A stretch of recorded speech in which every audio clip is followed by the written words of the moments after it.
Hi everybody, Christy Giannoni back in week 5 for MPA 580. This week we're conducting an ethics training video. This is going to be for the city of Glendora. It's a public roles and responsibility training, and it'll be for all new employees who are starting with the agency. All right, good afternoon, everybody. My name is Christy Giannoni. I'm the Senior Human Resources Analyst for the city of Glendora, and today we'll be going over public roles and responsibility training. So, why is ethics important not only as a public servant, but to the city of Glendora in general? So, as you can see, there are some headlines that can kind of put an agency at risk if we do have people who are not understanding the moral and the ethic aptitude of being a public servant, and not only following a public servant mentality at work, but out when you're, off duty, when you happen to have your city logo shirt and you're walking around doing groceries. There's a lot of different responsibility, like in the Spider-Man quote, with great power comes great responsibility.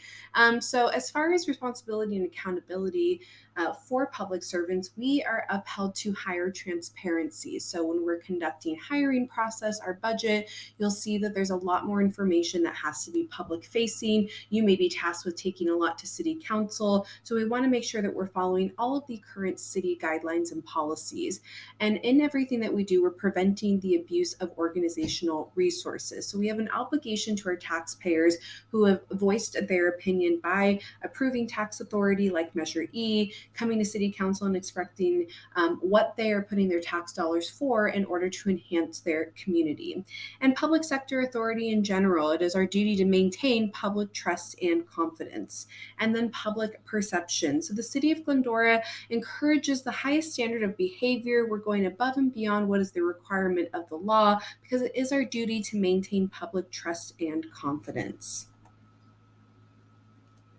So a little bit of a background as far as what ethics comes into from a theoretical foundation. So Aristotle and virtue theory, this is something that was an ethical theory that emphasizes an individual character rather than just following a set of rules. While there are many rules set in place at various levels, without that personal tact and responsibility, things can slip up. We have to be accountable for ourselves and for each other. Rules, policy, guidelines, these are not physical barriers. There's a lot that can go on, and if you don't have that moral aptitude, this theoretical ethic foundation, then things can happen that are going to be in those headlines like we talked about in the first slide. This concept of eudaimonia, satisfaction, that you push yourself to be the best you could be. You want to be moral. You want to be honing your strengths while working on your weaknesses. These are the kind of employees that we want to hire. And then we always wanted to make sure that we are talking about justice in terms of justice as fairness. This was a John Rawls concept. And if we look at it from ethics, it's from a distributive lens. Public servants are to ensure equity, not just equality. And we see this a lot in economics and what kind of service we are giving to our community as far as public education resources. We want to ensure that we are, again, making this equitable and not just what would be considered equal. All right, from a very high level, there are certain things that'll guide us in a code of ethics or a code of conduct.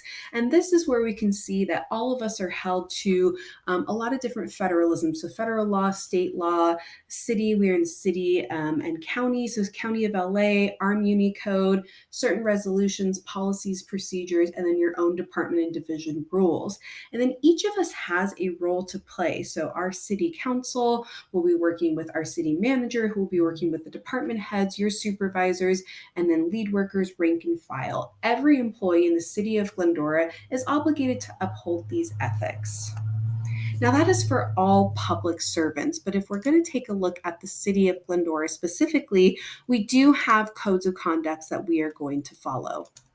The City of Glendora subscribes to the ASPA Code of Ethics. This will be provided to you. It's the American Society for Public Administration. We also have a Code of Conduct, which is posted in all city conference rooms, as well as the City Council chambers, and then various policies and procedures. This administrative policy on gifts and gratuity is very important. This outlines our responsibility and due diligence to make sure that we are doing all of our decision-making and actions free from any influence of any party. And so we'll kind of go over a case study of what may what that may look like as applied to real life.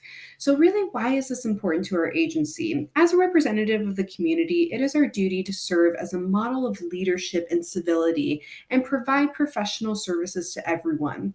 We must actively promote the efficient and economical use of public resources, recognize the responsibility for making both large and small decisions for the use of public resources. This is going to be in what we're doing as a daily operation, as well as what we're taking to the city council. We want to make sure that the information we acquire in our public capacity is not used for any personal advantage. We will seek and make it a commitment to hear from diverse voices, recognizing that some in our community may not be as vocal as others, but their needs and opinions are just as important. Again, that's going to be that justice, the fairness. We want to make sure that we're incorporating that to all of our daily decision-making processes. And then as a reminder, as you may have already done on your first day or are certainly scheduled to do so, all employees are required to take an oath of office. We're going to uphold the Constitution. So again, it is important that you understand your role as a public servant and what that means for upholding these high ethical standards. So, when may you see this in real life? So, this is something that could be happening in a variety of different ways, and it may not be as blatant, and the answer may not be as clear. So, here's a good example. A former employee who now owns a contracting engineering firm is going to return to the city to pay us a visit. We have some great employees who are going to come back and talk to us. He offers to take the principal engineer to lunch to catch up and hear more about the city's upcoming projects. They enjoy a lavish lunch, probably downtown at Luca Bella, and the contractor offers to pay the bill. So, what should our principal engineer do in this scenario? This is still a friend, someone they worked with, a former employee. He just wants to catch up. So, what do we do here? Remember, perception is reality. So, we want to make sure that we're doing two things. First thing is, we're not going to allow this individual to pay for the meal. If we accepted the lunch invitation and we're eating in the city, something that I would do is pay for it on my own. But what we should keep in mind is, again, perception is reality, and be mindful of what is and what can be assumed. So if you're going out to lunch with this individual and they are awarded a contract for some type of engineering services, it could be that somebody saw you having lunch. So we want to make sure that we're not only doing the right thing, but we're mindful of that public perception as well. All right, and if you ever have any questions, make sure that you are referring to law, referring to policy, and asking for guidance. We are here to guide you in any way that you may need to understand your role as a public servant and as an employee of the City of Glendora.